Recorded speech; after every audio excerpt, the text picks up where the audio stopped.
N'éteins plus ardent,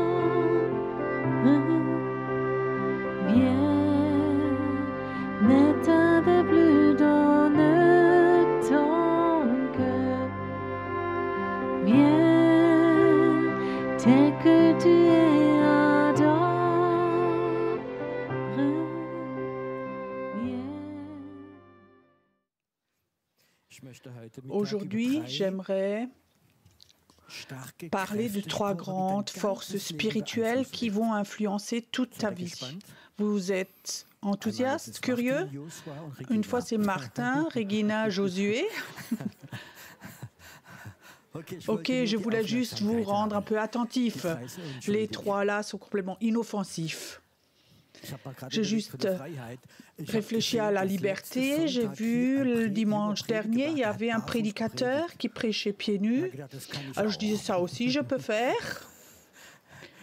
Lui est fautif. Ok. Zo, est-ce que vous voulez savoir quelles sont les 3 grandes puissances? 2 personnes seulement? 3 personnes? On sait maintenant qui ils ne sont pas. Mais on ne sait pas lesquels ce sont.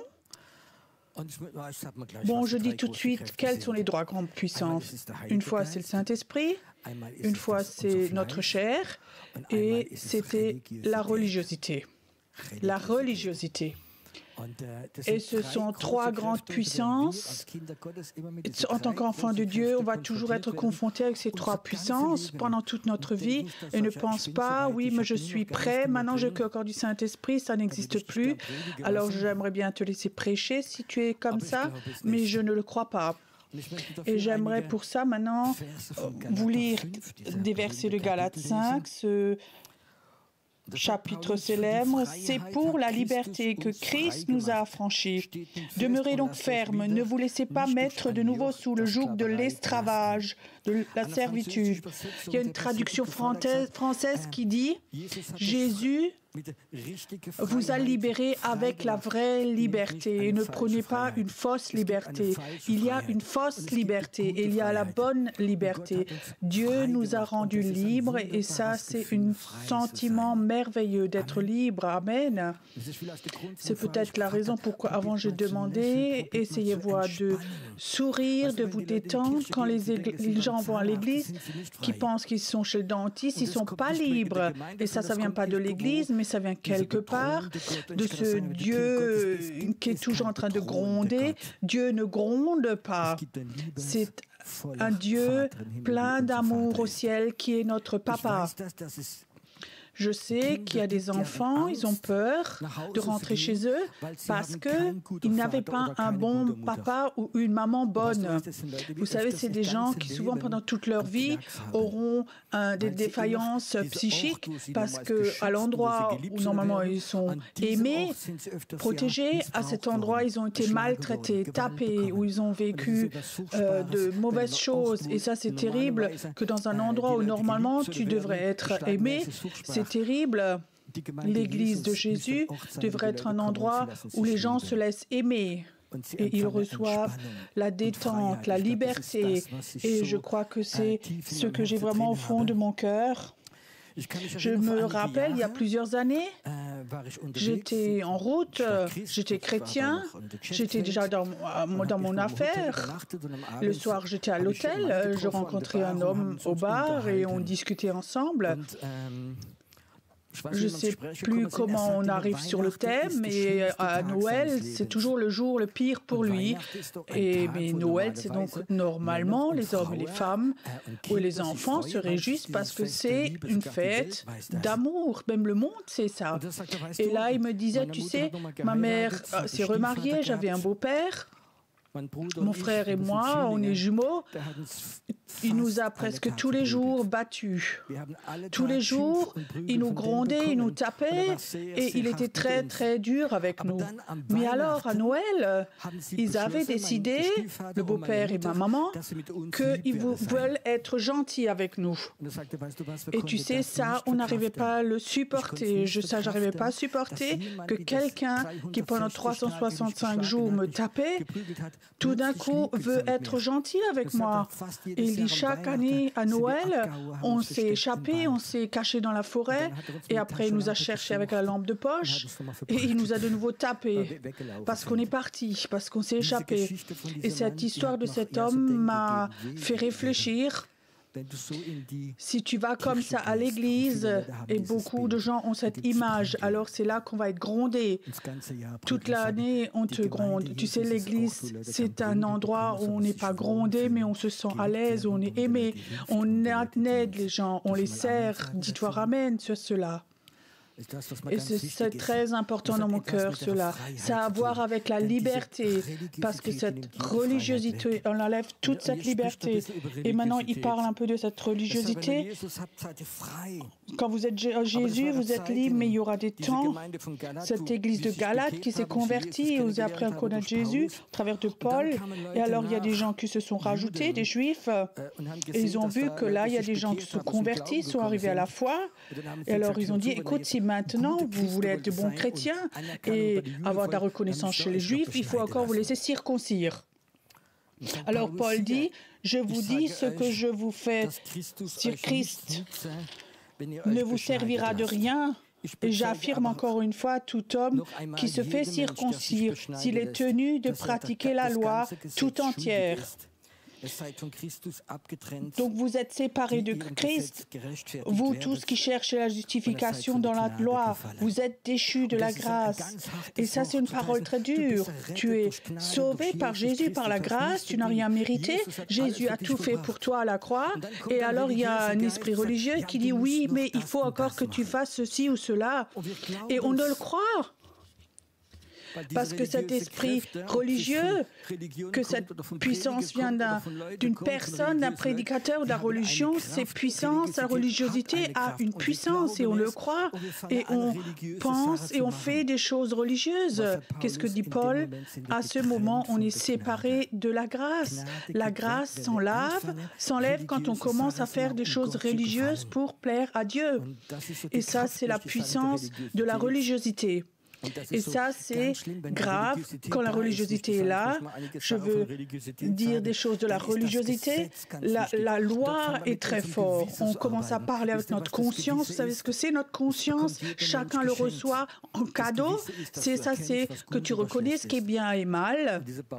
Et cette conscience, ça existait au paradis, ça reconnaît ce qui est entre bien et mal. Et on n'avait pas le droit de manger de cet arbre. Et il ne faut pas qu'on mange de cet arbre, de la connaissance. Il faut qu'on mange et qu'on soit dirigé du Saint-Esprit. Alors on a toujours de la pression. On veut plaire à Dieu au travers des œuvres. La grâce est partie. Et Paul dit dans ce chapitre un peu de levain fait tout, gâche tout. Et je crois que c'est très important quand tu prends un tout petit peu de la loi, tu te laisses complètement bouffer par ça, ça te met la pression et ta vie va être difficile. Tu peux te rappeler quand tu as appris à connaître Jésus. Est-ce qu'il y avait une pression sur toi ou est-ce que tu étais tout léger? Waouh, le premier amour, c'est quelque chose de fantastique. Et alors la religiosité, c'est de nouveau la loi qui revient et il faut que tu fasses ça, que tu fasses ça. J'ai un frère que j'aime bien, il est à plein temps évangéliste et il me racontait son histoire. Il me dit, tu sais, j'ai un frère qui habite à Hambourg et il n'est pas croyant. Et pendant 7 ans, j'ai prié pour mon frère. 7 ans, intensément, tous les jours, j'ai prié pour lui, pour qu'il vienne à Jésus. Et pendant 7 ans. Et après 7 ans, je reçois une lettre, il s'est converti. Il va dans une église baptiste, il a donné sa vie à Jésus, son épouse aussi se réjouit. Alors, il lui écrit, dans 3 semaines, je me fais baptiser.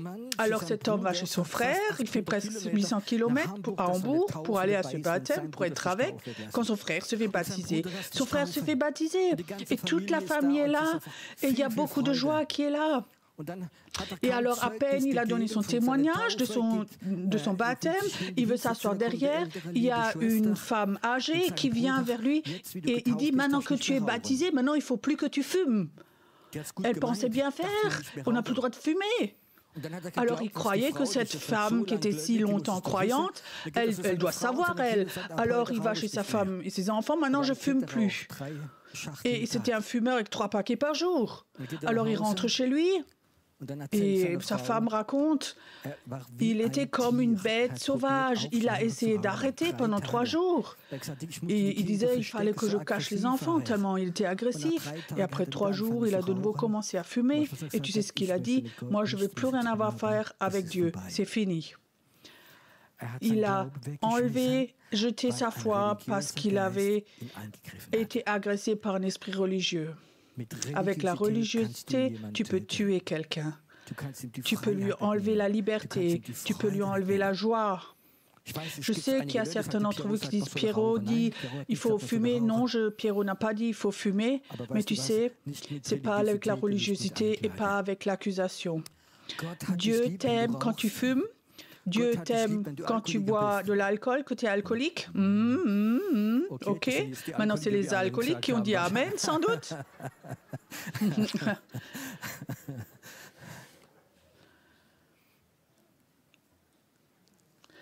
Tu sais, l'amour de Dieu fait que les gens se retournent, se transforment. C'est l'Esprit de Dieu, par son amour, par le Saint-Esprit, qui est mis dans notre cœur. Ça transforme les gens. Et je crois que c'est important. Il y a une puissance, ça s'appelle la religiosité. Et je connais des chrétiens, ils ont vécu pendant 10 ans dans la liberté et quelque part, ils ont attrapé un esprit religieux. Ils ont été accrochés par des gens religieux et tu les vois plusieurs mois plus tard. Tu vois, il n'y a plus de liberté, il n'y a plus de joie, il y a de la pression sur leur vie. Et ils rament pour plaire à Dieu parce qu'ils ont perdu la grâce. Aussi longtemps que tu es guidé par le Saint-Esprit, tu vas aller dans cette liberté. Et c'est tellement beau de vivre dans la liberté de Dieu. C'est beau de se lever le matin, de ne pas avoir une mauvaise conscience, mais le matin de dire « Seigneur, je suis si heureux que tu m'aimes, merci que Jésus m'a libéré. » Je crois que c'est si important, cette liberté, parce que cette liberté, on se laisse diriger par le Saint-Esprit. Avec la religiosité, on n'est pas dirigé par le Saint-Esprit. Dimanche dernier, Josué a prêché sur la parole, dirigé par le Saint-Esprit ou par la bêtise. J'aimerais vous raconter une histoire de bêtise. Dans notre église, on avait une petite Italienne, peut-être d'1,50 m. Elle s'est convertie, elle était quelques mois ici, elle était feu et flamme pour le Seigneur, elle était là à tous les cultes. Et alors le mardi soir, elle est venue là au culte et elle avait une immense bosse sur le front. Je voulais d'abord faire une blague, il y a une corne qui pousse là. Donc j'ai pas dit ça. Oh, je pensais, oh là là, de quoi elle a l'air. Et alors elle dit oui, je sais pourquoi j'ai cette bosse. Et je dis, oh, maintenant je suis intéressée, ça vient d'où ça? Alors elle dit oui, j'ai eu un accident. Le Seigneur m'a dit, c'est parce que ce matin, au petit déjeuner, avant le petit déjeuner, tu n'as pas prié. Je dis ok. Quelle image de Dieu. Moi, j'aurais des bosses partout, moi. Vous aussi, de temps en temps? Alors, tu penses que tu as une bosse ici? Parce que tu as oublié de prier ce matin. Oui, Dieu me l'a dit. Alors je dis, c'est pas Dieu, c'est un esprit religieux. Elle dit, attends, je dis, ok, raconte-moi ton histoire. Elle dit, oui, ce matin, avec ma voiture, donc je suis allée au travail, j'ai écouté la louange, j'ai fait la louange, et pendant la voiture que je roulais, j'ai fermé les yeux. Et tout d'un coup, il y avait une lanterne que j'ai pas vue. La voiture est cassée, ici, une bosse. Vous voyez ce que l'esprit religieux nous ramène comme bêtise. Dieu est un Dieu bon. Il ne voudrait pas que tu aies des bosses quand tu oublies de prier pour petit déjeuner. Amen. Ça, c'est dangereux, la religiosité. Je sais qu'une des puissances, cette puissance religieuse, on ne se bat pas contre la chair et le sang, mais ça, c'est un esprit. où je sens dans le naturel, j'aime bien me battre contre cet esprit. Je me bats contre cet esprit religieux parce qu'il enlève la liberté, la grâce. Et quand les gens ne sont plus dans cette liberté, ils ne sont plus dans la joie, alors il n'y a plus d'évangélisation, alors il n'y a plus de communion en fraternel. La loi tue et nous enlève notre liberté. Maintenant encore 2-3 versets bibliques. Parce que vous avez été appelés pour la liberté. Ne prenez pas la liberté pour la chair, mais servez-vous les uns les autres au travers de l'amour, car toute la loi est réalisée en un mot. Il faut que tu aimes ton prochain comme toi-même. Quand Jésus est dans ton cœur et le Saint-Esprit est en toi, et tu vis dans l'Esprit, et tu vis dans cette loi, aime ton prochain comme toi-même. Tu n'as jamais te qu'occuper de ce que tu as le droit ou pas le droit.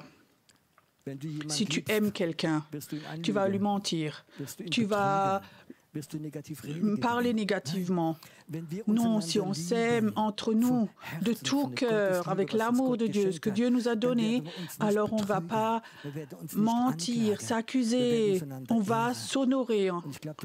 Je crois que c'est la seule loi en tant que chrétien, on a aime ton Dieu de tout ton cœur, de toute ton âme, de toute ta pensée et aime ton prochain comme toi-même. Ça, c'est la liberté. Tu n'as pas besoin de penser, j'ai le droit de faire ceci ou cela. Beaucoup de gens m'ont dit, qu'est-ce qu'ils ont le droit de faire? Sexualité, les habits, les finances, les vacances. Tu sais ce que je dis? Moi, j'ai aucune notion.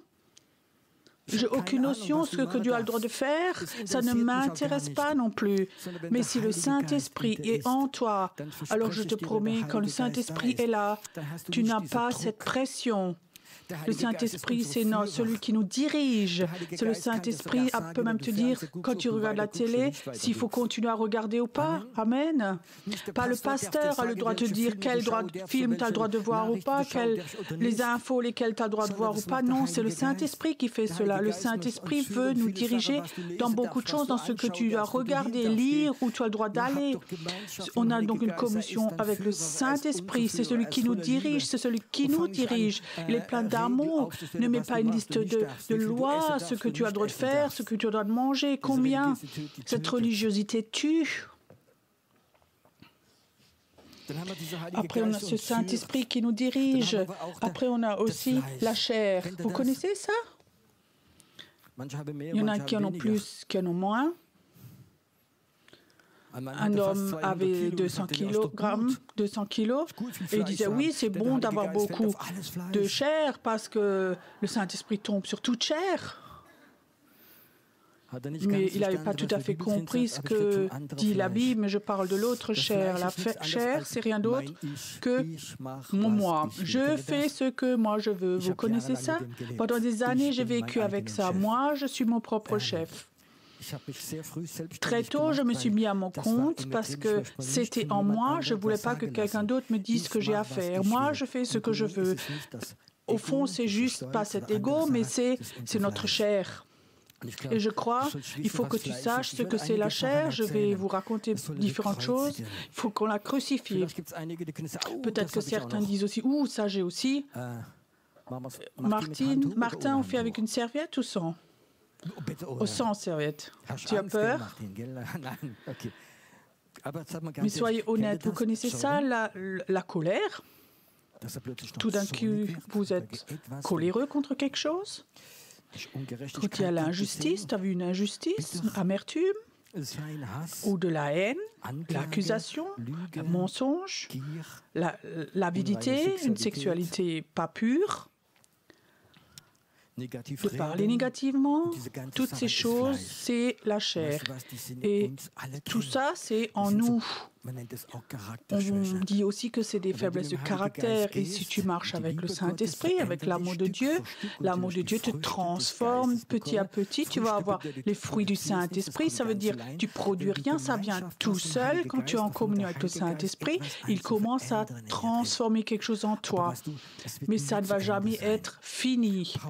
Paul dit, ce grand apôtre, à la fin de sa vie, ce que je voulais faire, je ne l'ai pas fait, et ce que je ne voulais pas faire, je l'ai fait. Ça veut dire il faut toujours encore avec sa chair, il avait à se battre jusqu'au dernier jour de sa vie. La Bible dit il faut crucifier la chair de temps en temps, il faut aller à la croix et dire Seigneur, j'ai tellement de péchés en moi, j'ai tellement de colère en moi, j'ai tellement de choses, Seigneur, je te le donne, je veux te l'amener à la croix, aide-moi, je veux devenir libre, point. Si le jour d'après, il y a quelque chose qui revient, alors ne vis pas dans la condamnation, retourne à la croix, donne-lui. Il y a un temps où tu remarques qu'il y a des gens qui partent très vite, où Dieu fait des miracles, et il y a des choses qui sont comme du chewing-gum. Moi, je peux te dire, moi, j'étais imprégnée, c'était aussi dans ma famille. Je ne sais pas si vous connaissez cette colère qui vient, que tu ne contrôles plus, où tu ne peux même plus comprendre avec ta tête. Tout d'un coup, il y a une colère qui vient sur toi, crise de colère, tu ne peux plus te contrôler. Et comme ça, il y avait 2, 3 situations. Quand celle-là venait, il y avait cette colère qui montait.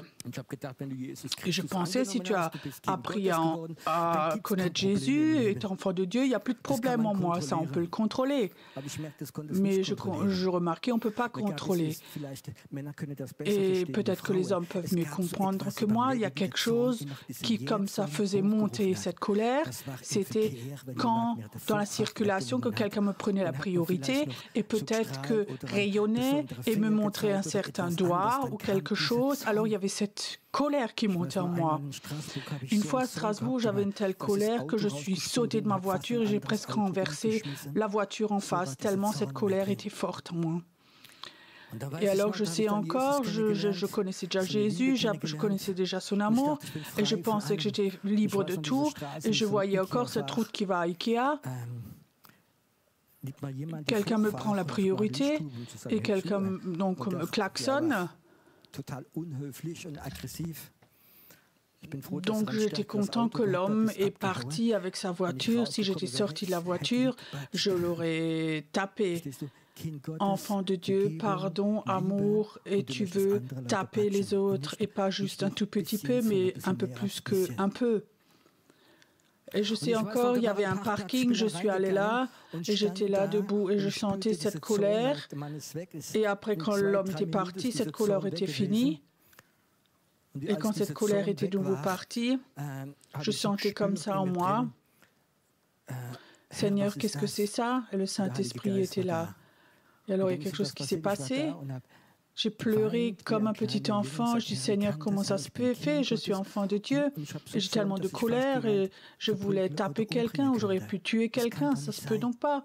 Et j'étais là, sur mon volant de voiture, et je pleurais. Et Seigneur, et je priais, Seigneur, tu peux m'enlever ça? Et je te dis, d'un moment à l'autre, c'était parti. C'était complètement parti. C'était il y a plus de 30 ans. C'est parti. Dieu peut, dans certaines situations, te prendre quelque chose. Et il y a d'autres situations, il faut que plusieurs fois que tu, par humilité, que tu le ramènes à la croix et que tu le crucifies. Et ça part tout seul. Et je crois que c'est quelque chose avec quoi on va vivre toute notre vie pour que cette liberté devienne plus forte. Il faut que tu ramènes toujours ça à la croix pour que ce soit important. La religiosité nous amène toujours de l'orgueil. Comment est-ce qu'on peut vivre avec ces 3 puissances? Parce qu'elles vont toujours être là. La semaine dernière, j'ai pris un peu de temps et j'avais l'impression que Dieu veut me parler. Et je crois une des choses les plus importantes, c'est comment on peut le prouver.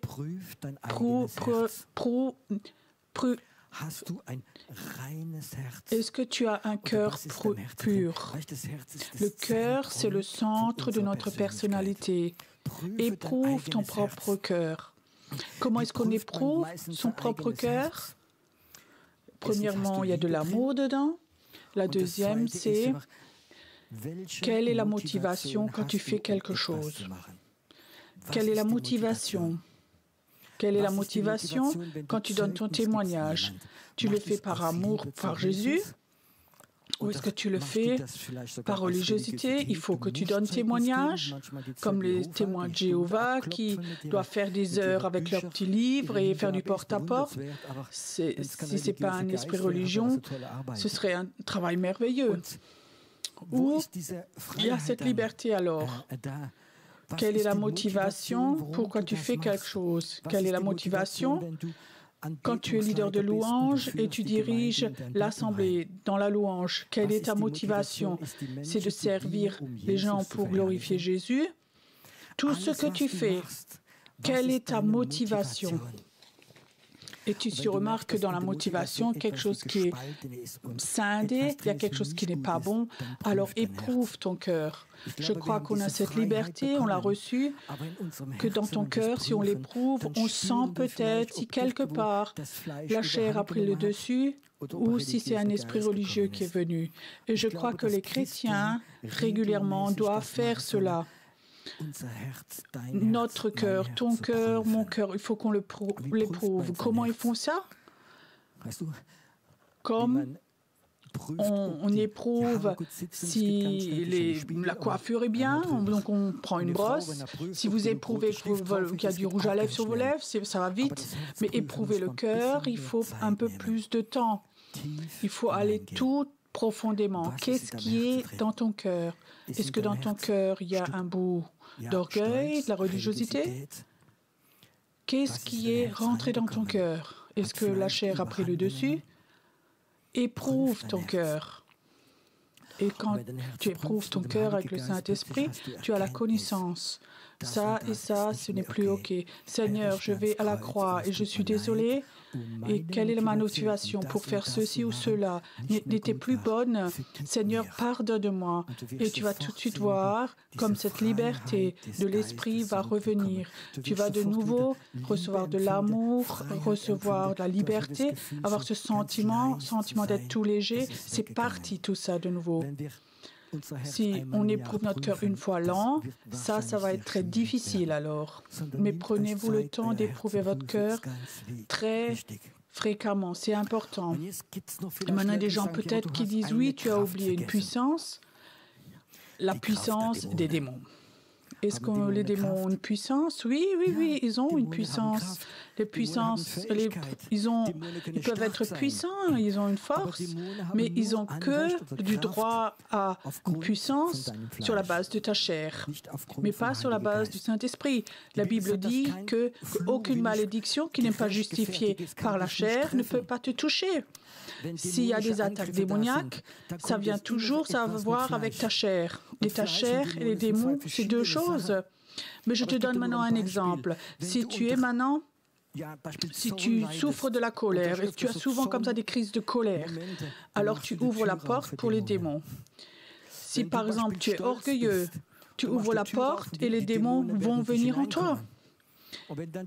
Et si tu vis beaucoup dans la chair et tu as cette liberté tu t'es pris de cette liberté de la chair, les démons sont rentrés, alors de préférence on va chez Martin et Jerry, il faut de la délivrance et ils vont les chasser, ils ont de l'autorité, waouh. Et tout d'un coup Jerry remarque qu'ils viennent tous les 8 jours. Tu sais pourquoi? Ça ne sert à rien de chasser un démon si le démon a une porte qui s'appelle chair. Tu comprends? Moi, je te donne juste un exemple. Vous croyez au démon de la haine? Je peux te dire, il y a des puissants démons. Imagine maintenant, tu es quelqu'un comme ça, tu as vécu dans la haine, et tu as peut-être après connaître ce démon de haine, tu as donné ta vie à Jésus maintenant, et ce démon de haine a vu ça, et qu'il est là comme immobile, il ne bouge plus. Maintenant, il faut que je sois tout gentil jusqu'à ce que la porte s'ouvre de nouveau.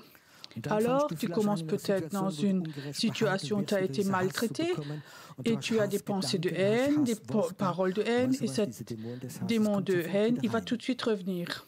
Et il dit, je suis nouveau là, je peux t'aider. Je peux te dire, moi je sais de quoi je parle. Parce que pendant des années, j'ai souffert de celle-là. Et quand j'ai devenu chrétien, j'ai fait une promesse. J'ai dit, Dieu, je te promets, je vais pardonner, peu importe ce qui se passe. Je vais donner le pardon. Je ne vais jamais, plus jamais, dans mon cœur, laisser rentrer quoi que ce soit, peu importe ce qui se passe. Il y a aussi des choses graves qui sont passées. Aussi, en tant que pasteur, tu vis des choses graves où j'ai dit, Seigneur, je vais aucun soir au lit sans haine. Je pardonne tout de suite au nom de Jésus. Et je peux te dire, alors cet esprit de haine va dessécher. Vous comprenez ça? Si tu laisses des déchets sur la route, il y a des rats qui viennent, c'est juste ça. Il fait nuit, c'est calme, les rats viennent et ils bouffent les déchets. Quand tu vois ça, tu sors et tu tapes avec ton bâton sur les rats. Au nom de Jésus, vous partez. Effectivement, ils reviennent, ils partent et ils reviennent. Mais si tu enlèves les déchets, les rats ne viennent plus. On peut faire de la délivrance. Jésus a dit, on est appelé à faire de la délivrance. On fait de la délivrance. Mais c'est mieux de crucifier les choses en vous. Et tu peux beaucoup anéantir, faire sécher des démons dans ce que tu vis dans l'esprit. Que toi, tu dis, moi, je pardonne maintenant. Maintenant, je ne vais pas gronder contre celui-là. Je ne vais pas parler négativement. Je ne vais pas faire un plan. Mais les pensées, je les enlève et je les amène à croix. Et si tu dessèches ces choses et tu vas voir, si tu donnes plus rien à bouffer à un rat, il va partir. Ce rat va partir ailleurs où il y a à bouffer pour lui. Si toi, tu laisses dessécher ta chair, tu vas voir comme les rats vont partir et tu vas pouvoir vivre dans la liberté. Dans la liberté, tu vas pouvoir vivre. Cet après-midi, j'aimerais maintenant venir à la fin. Est-ce que tu as envie de nouveau de trouver cette liberté que Jésus nous promet ou de vivre dedans? Tu as soif le matin quand tu te lèves, d'avoir une joie le matin de te lever et de te réjouir parce que Jésus a pardonné tes péchés. Est-ce que tu as une joie en toi le matin quand tu te lèves parce que pour cette journée merveilleuse qui vient? Est-ce que en toi tu as de l'amour pour tes frères et sœurs, pour toute l'Église, pour les autres chrétiens? Ou quand tu penses à celui-là ou celui-là, tu dis « Oh !» Alors tu n'es plus dans la liberté. Enfant de Dieu, mais lié. Moi, j'aimerais vous appeler avec cette liberté que Dieu nous a donnée à vivre dans celle-là, de vivre dans la liberté.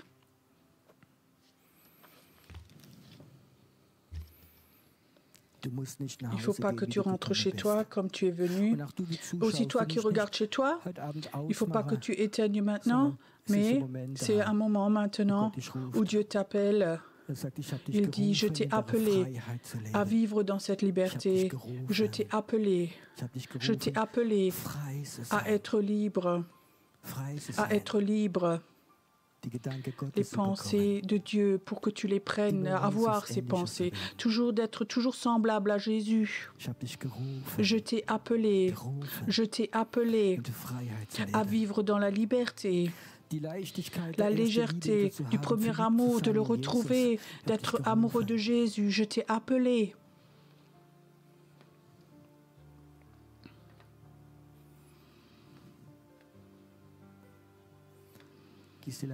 Gisela, lève-toi voir.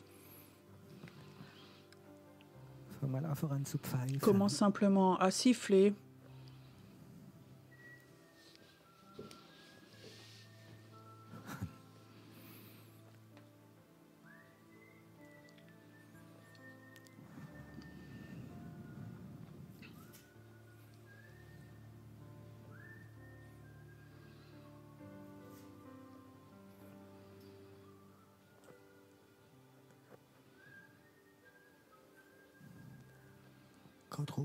Dieu t'appelle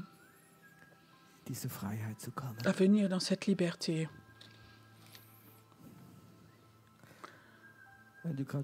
Si tu sens maintenant que dans ce sifflement, il y a quelque chose qui libère, qu'il y a un morceau de liberté dedans. Si tu sens que Dieu t'appelle et tu voudrais revenir dans la liberté, viens devant.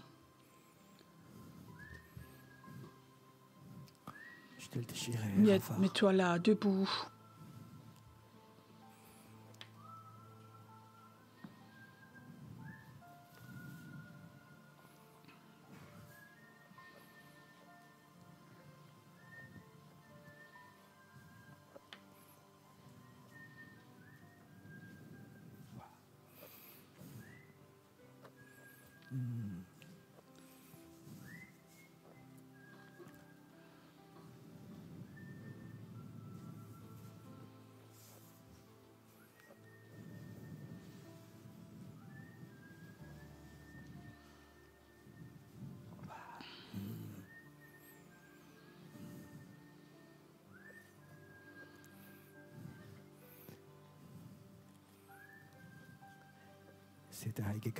Je vois le Saint-Esprit comme un aigle qui vole. Il vole. Il vole.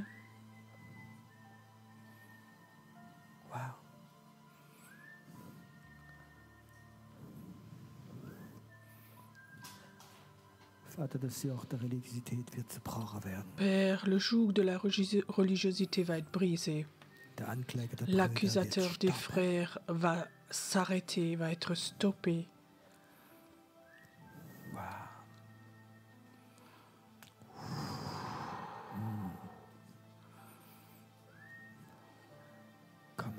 Viens, Saint-Esprit, viens. Viens, Saint-Esprit.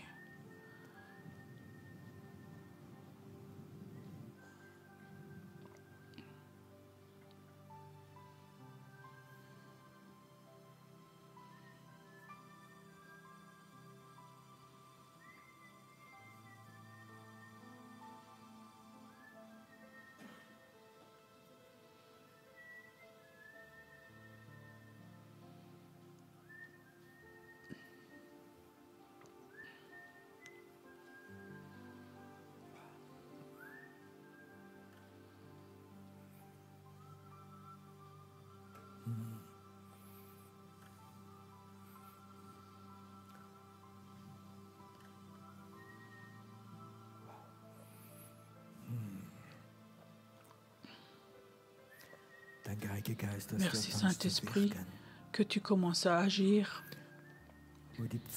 là où les flèches de l'accusation avaient touché les gens tellement fortement, surtout dans la colonne vertébrale. Je dis au nom de Jésus, tes douleurs de dos vont s'arrêter. Ils vont s'arrêter ici, mais aussi chez toi à la maison. Toi qui écoutes maintenant. Et l'esprit de la religiosité, de la dépression, qui a ramené des peurs de l'avenir. Et t'ont dit, tu es fautif toi-même, tu es pas assez bien. Je brise ces paroles au nom de Jésus. Tu es assez bon aux yeux de Dieu. L'esprit de mort qui t'accusait, qui t'avait accroché, il va s'enlever de toi. Il va s'enlever de toi. Au nom de Jésus, les malédictions sont brisées. Tu viens, tu reviens au cœur de Dieu.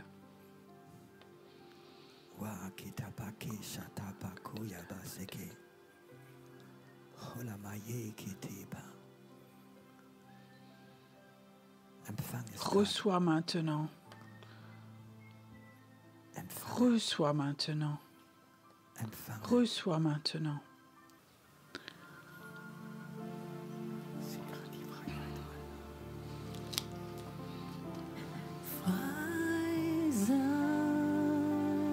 Être libre.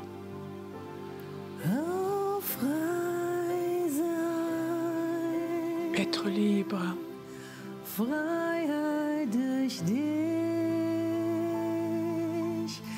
La liberté au travers de toi, Jésus.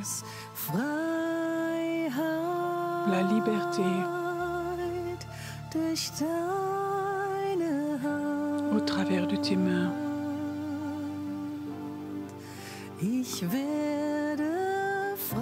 Je vais être libre.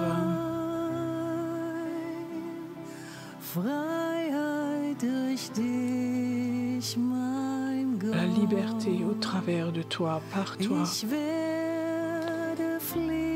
Je vais voler.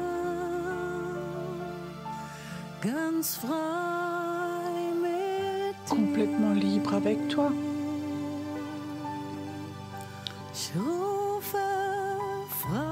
J'appelle la liberté. La liberté au travers de Jésus.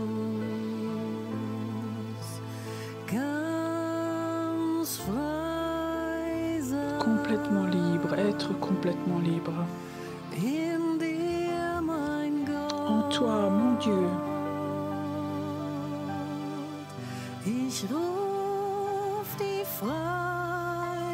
J'appelle la liberté. La liberté par Jésus. La liberté par Jésus. Complètement libre avec toi. In Freiheit leben, durch deine Gnade. In Freiheit leben, durch Jesus allein.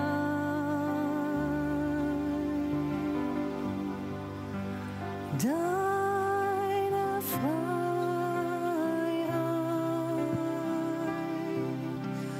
wird mich berühren.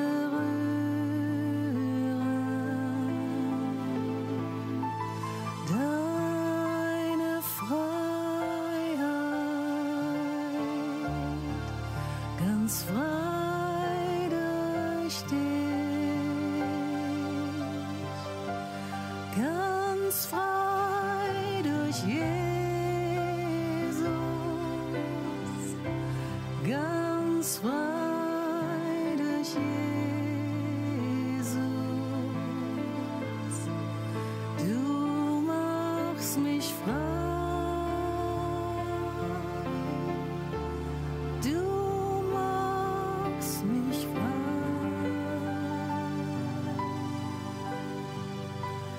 Freiheit durch Jesus. Freiheit durch Jesus.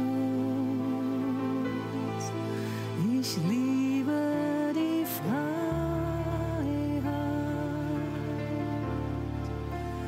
meines Herrn. Und du wirst frei sein. Du wirst frei sein. Frei sein durch Jesus. Gerade jetzt.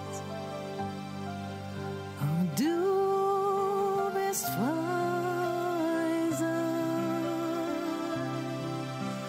Frei sein in Jesus. Freiheit durch ihn. Auch frei sein durch ihn.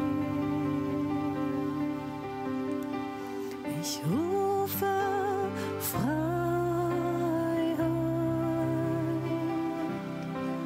Freiheit durch Jesus.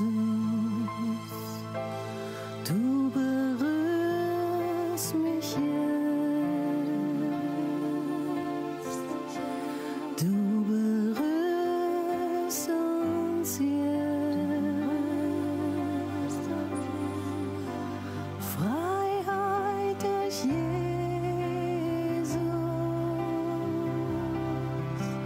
Freiheit durch Jesus.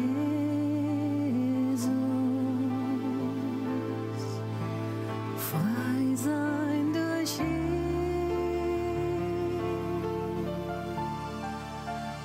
ihn allein. Ich liebe die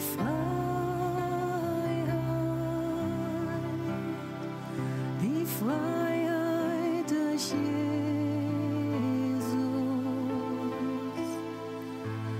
Frei sein durch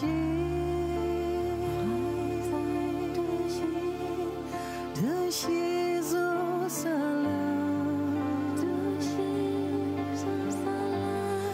Oh, du wirst frei sein. Du wirst frei sein.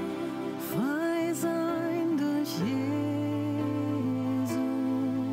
Durch Jesus.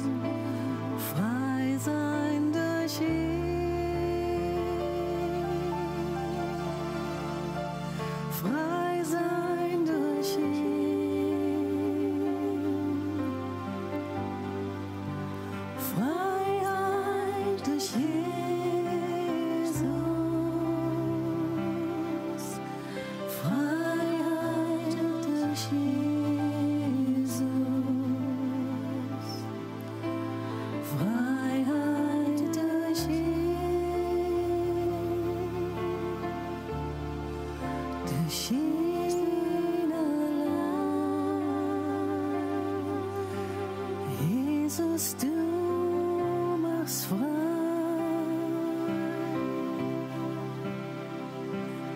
Jesus, du machst frei. Jesus, du berührst uns jetzt und hier. Jesus, du machst frei. Jesus, du machst frei.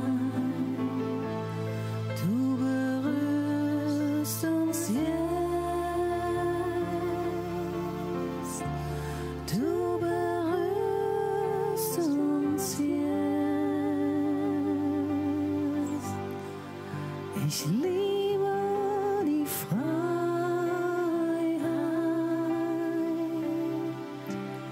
durch deine Gnade.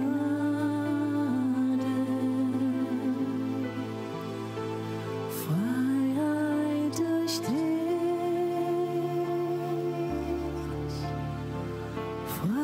Freiheit durch dich.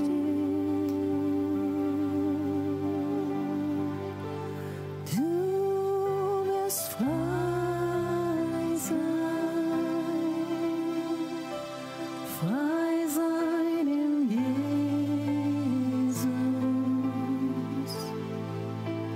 Frei sein durch ihn. Durch Jesus allein.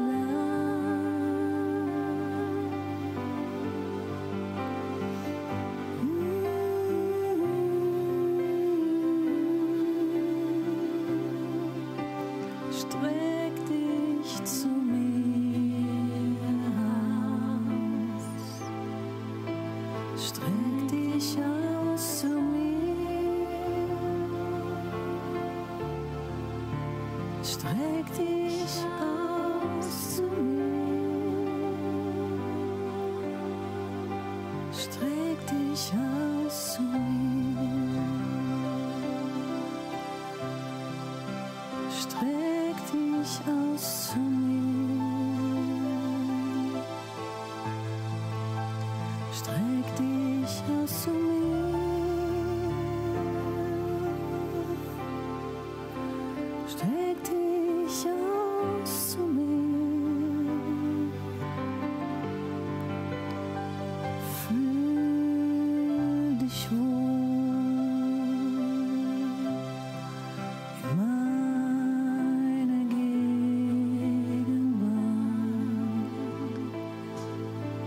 Fühl dich wohl bei mir.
ich sehe dich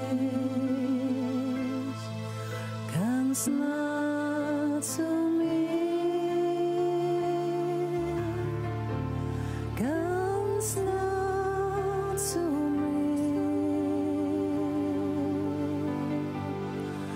Komm, ich sehe dich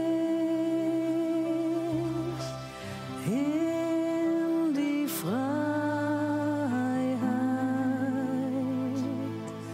ganz nah zu mir,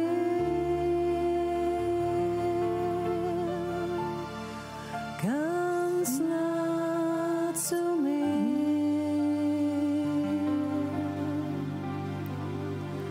Komm, ich zieh dich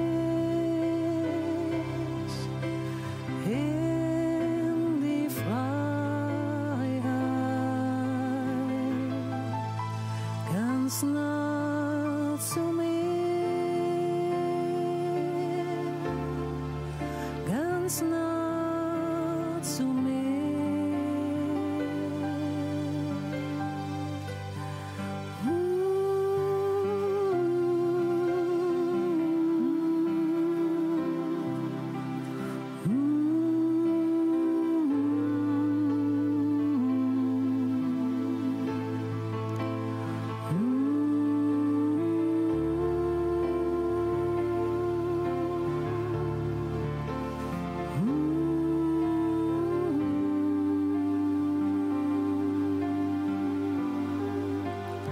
Oh, ich liebe dich, ja, ich liebe dich, du bist mein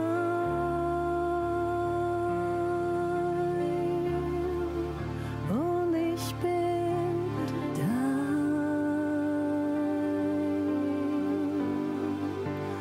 Oh, ich liebe dich,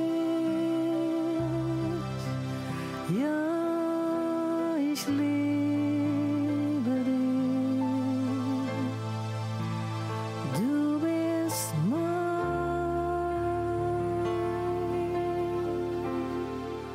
und ich bin dein.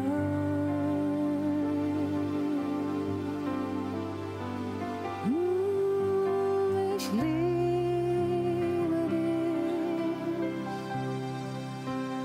ja, ich liebe dich, du bist mein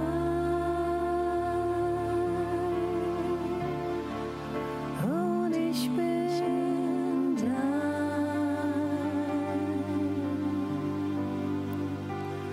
Oh, ich liebe dich, ja, ich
denn ich liebe dich.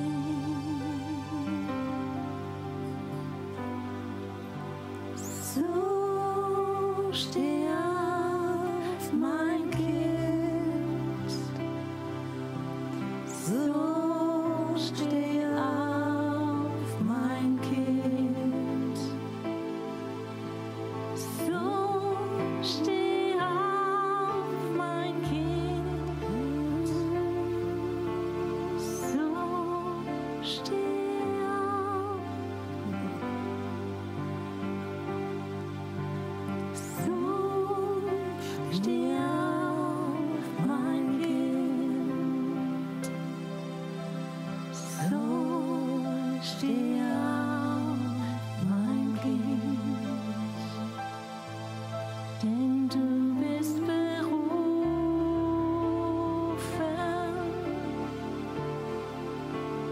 mir zu dienen.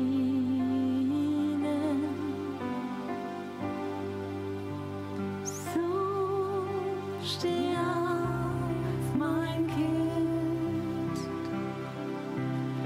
so steh auf, mein Kind, denn du bist berufen,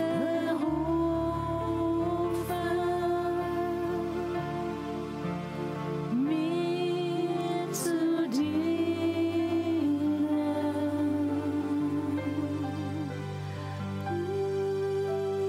Komm zu mir, oh, komm zu mir, ich werde dich heilen,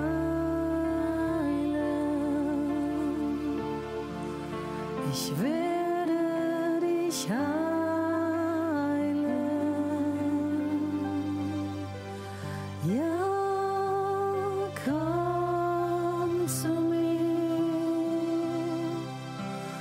oh, komm zu mir, ich werde dich heilen,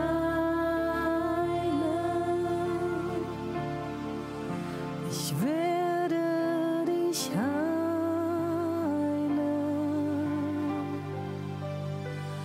ja, komm zu mir,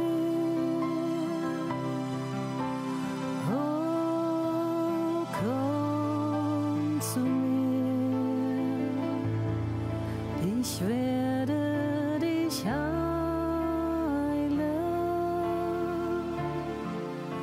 ich werde dich heilen.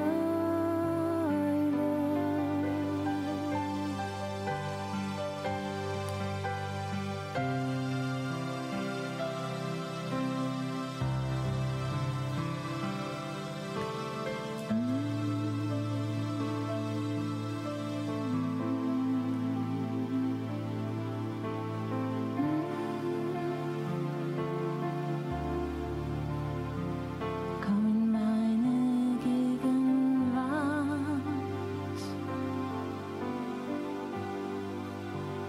komm in meine Gegenwart,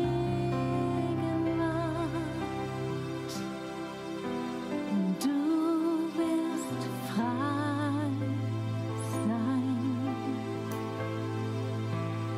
Komm in meine Gegenwart, und du wirst heil sein. Komm an meine Gegenwart, und du wirst frei sein. Komm in meine Gegenwart, ganz nah an mein Herz.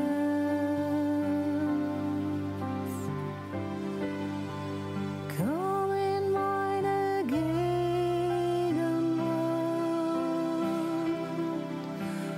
du wirst frei sein. Nah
mich hören.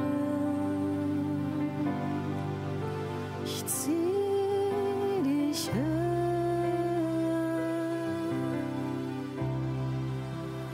immer höher.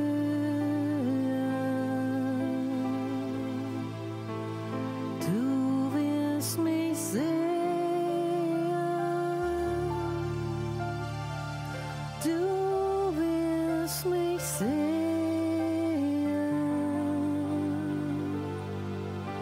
Ich zieh dich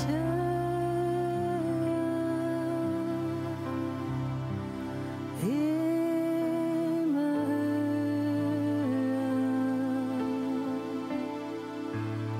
An meinem Herzen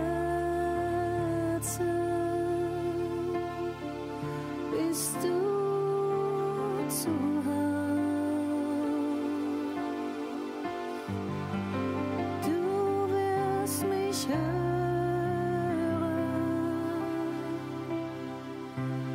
Du wirst mich sehen. Wirst mich berühren.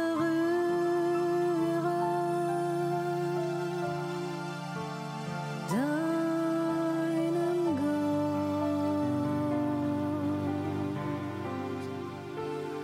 Du wirst mich sehen.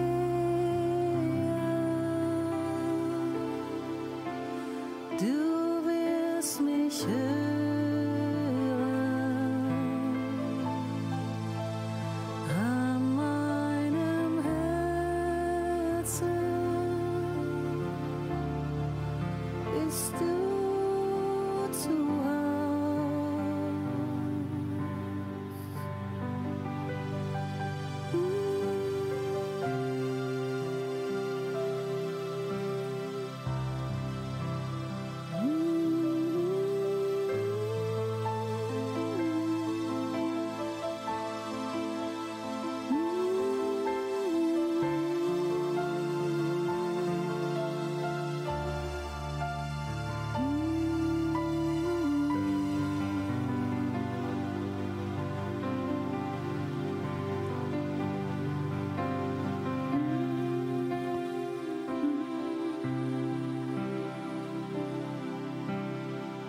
in der Höhe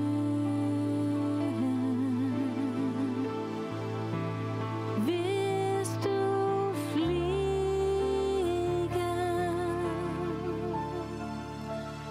ganz nah bei mir.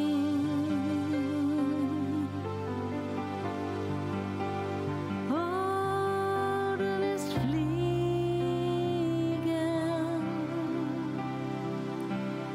so wie der Adler.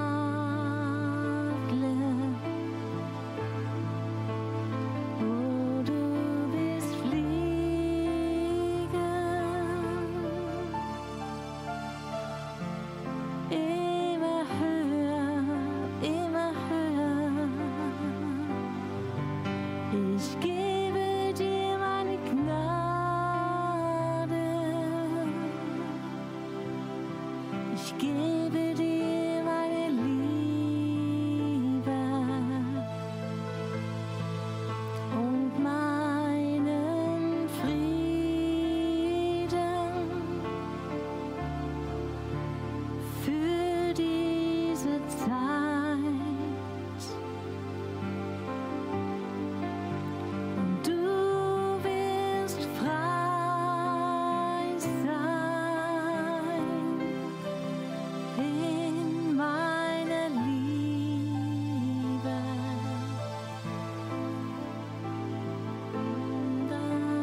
Hoffnung mit dir.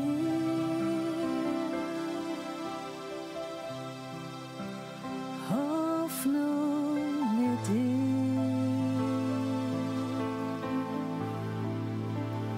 Hoffnung mit dir.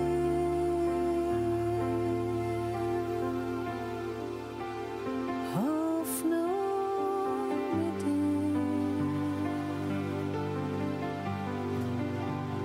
Hoffnung mit dir.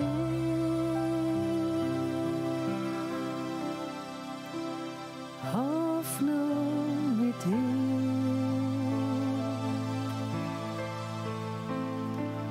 Hoffnung mit dir.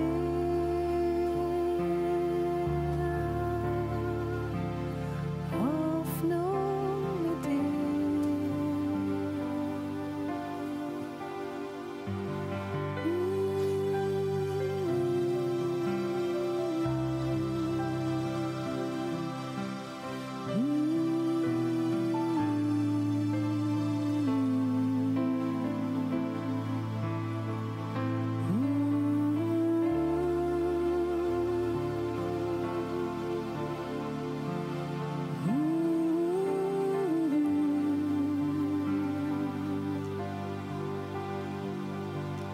Hoffnung für dich.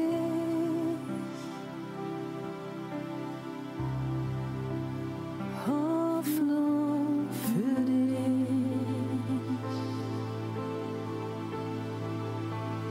Hoffnung für dich.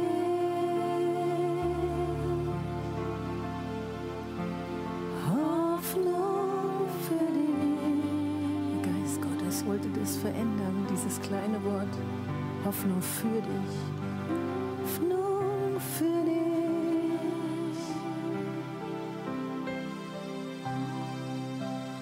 Hoffnung für dich.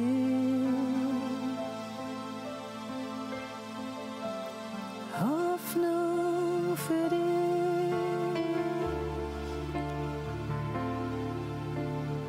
Hoffnung. Hoffnung für dich.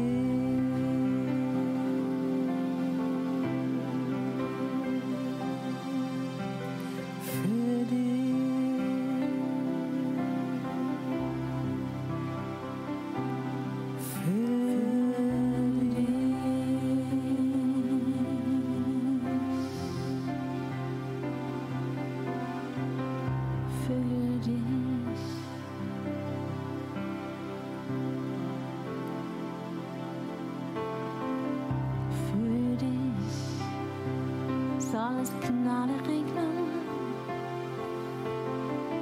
Für dich soll es Heilung geben. Für dich soll es Gnade geben. Für dich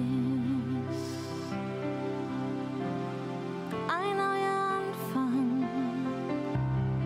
Ein neuer Anfang, neue Freude, neues Leben schenke ich dir. Eine neue Hoffnung.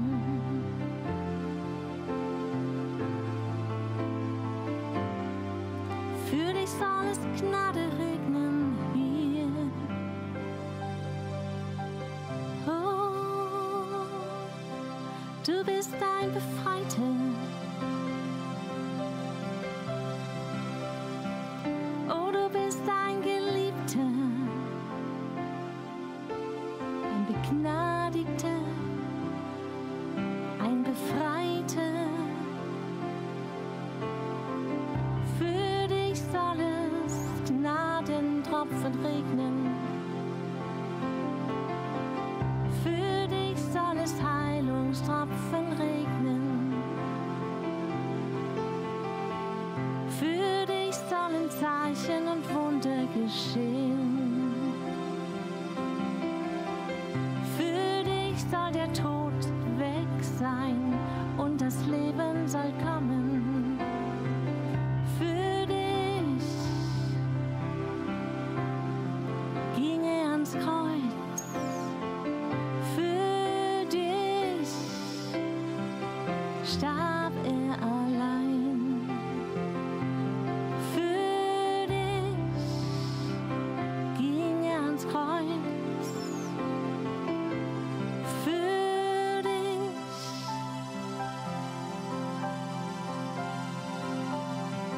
starb für dich, damit du leben kannst.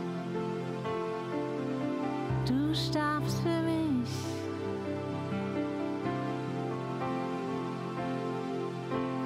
Du starbst für mich. Du starbst für mich, damit ich leben kann. Damit ich leben kann.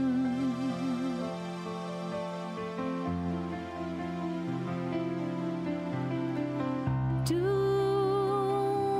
starbst für mich, Herr, damit ich leben kann.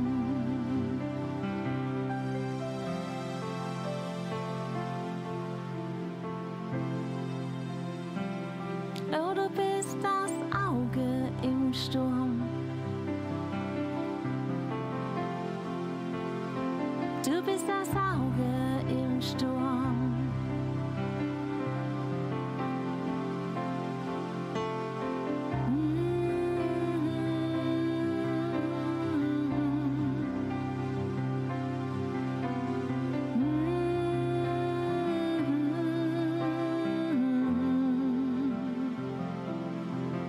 Und dann sehe ich dich und küsse dich und komm in deine Gegenwart,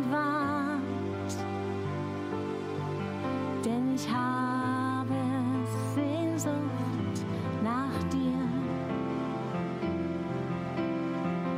Kein anderer Gott schenkt mir so viel Leben. Kein anderer Gott ist so wie du. Du bist wunderbar, so schön anzuschauen, so schön anzuschauen. Du bist mein Gott. Tu es mon Dieu.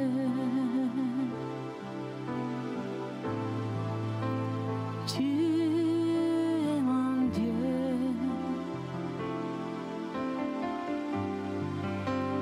Du bist mein Gott.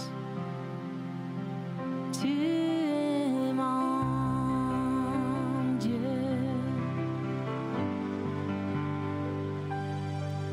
Und du sagst, dass für mich Gnadentropfen regnen, Heilungstropfen regnen. Ja, du sagst, dass für mich Gnadentropfen regnen, Heilungstropfen regnen. Weil du sagst, glaube ich, oh, und ich glaub dir, ich glaub an dich, ich liebe dich, du segnest mich, ich glaub an dich, du heilst mein Herz, ich liebe dich. Du bist meine Freiheit. Du bist meine Freiheit. Ich glaube an dich, ich glaube an dich, ich sehe dich und du siehst mich. Ich glaube an dich, ich glaube an dich, denn du siehst mich unter Tausenden. Keiner ist so wie du. Ich sehe dich in deinem Licht, du glaubst an mich, du siehst mich.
Und ich komme an dein Herz, und ich komme an dein Herz.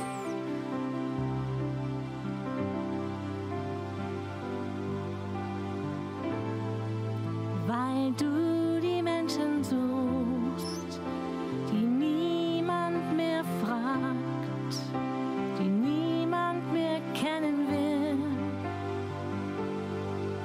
So findest du mich und du rufst mich und du siehst mich und ich erkenne dich in deinem Licht und höre auf deine Stimme.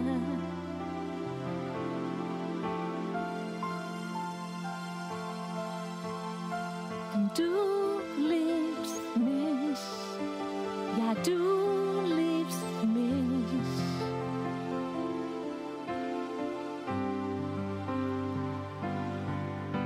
Ich kenne dich, ich liebe dich, ich rufe zu dir. Komm, rette mich, befreie mich. So heile mich, segne mich, führe mich in deine Königskammer hinein. Rufe mich, liebe mich, sprich zu mir, sende mich.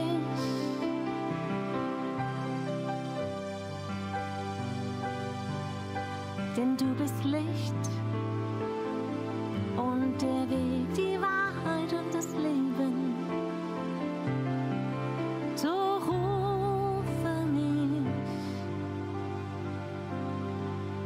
so heile mich, küsse mich, sei mein Gott. Ich nehm dich auf,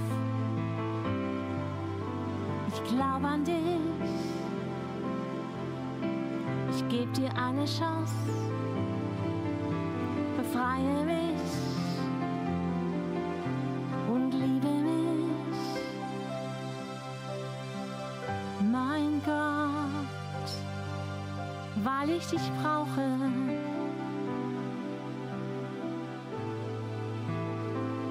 Und weil du Gott bist und die suchst, die niemand sucht. Die Verlorenen, die Aussätzigen, die Vergessenen, die suchst du und hier bin ich, erkenne mich, rufe mich in dein Licht.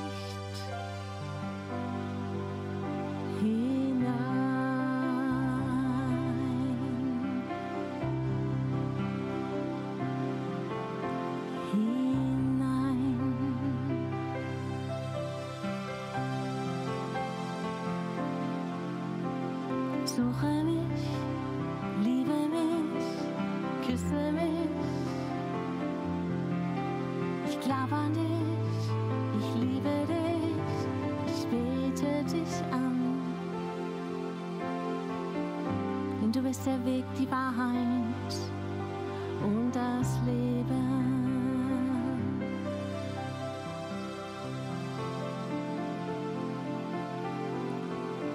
Der schönste Ort, wo wir sein können, ist bei Jesus, an seinem Herzen, in seiner Gegenwart.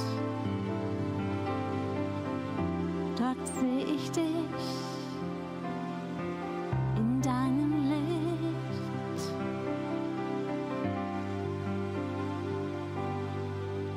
So komm zu mir,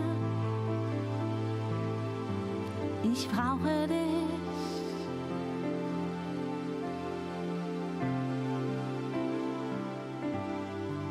Komm zu Jesus und lebe. Komm zu Jesus und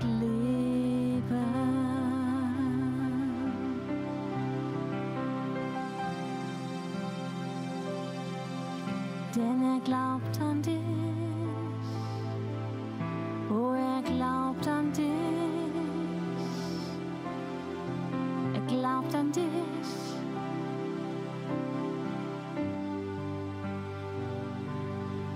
Und deshalb ruft er dich, gab sein Leben für dich.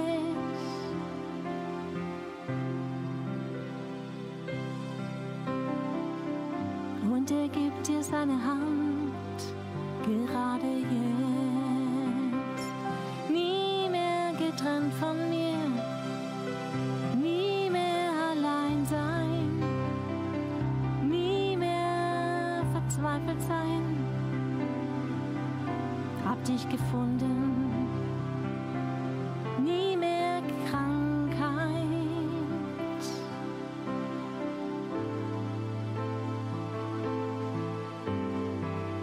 Nie mehr verzweifeln, denn du bist das Leben, du bist das Leben.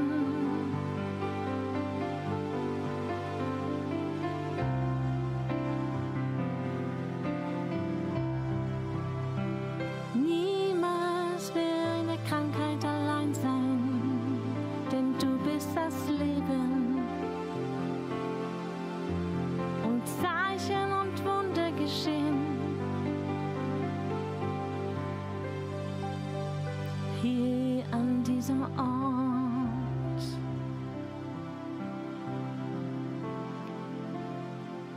Ein Ort der Heilung.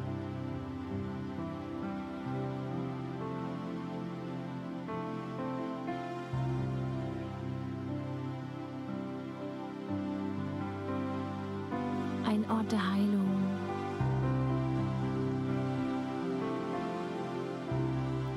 Wir danken dem Herrn für diese wunderbare Botschaft, seiner Liebe, seiner Gnade für uns.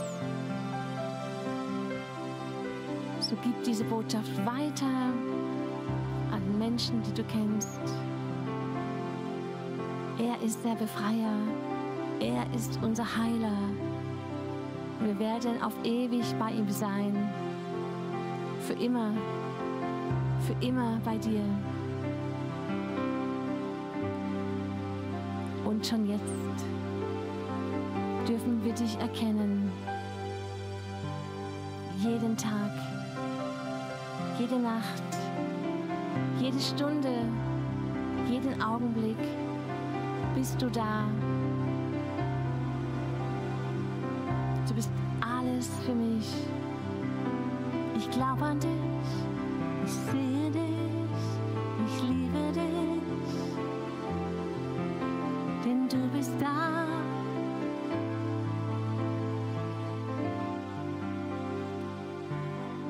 Und da, wo du bist, Herr, geht die Sonne auf.